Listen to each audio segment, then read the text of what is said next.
ভালোবাসাতে কোনো শর্ত হয় না।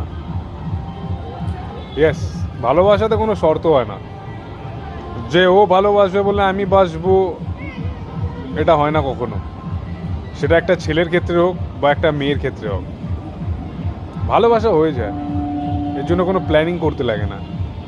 তো সেটা ফার্স্ট দেখাতেও হতে পারে বা তার সাথে থাকতে থাকতে হতে পারে। তো ভালোবাসার জন্য এটা নয় যে আমি বাসি মানে তাকে বাসতে হবে, এটা নয়।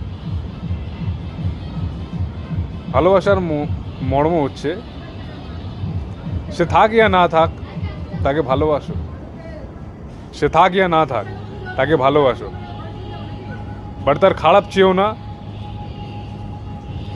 এটাই আই থিঙ্ক ভালোবাসার সবচেয়ে বড় দিক, যে সে হয়তো চলে যাক বা তোমার সাথে থাক,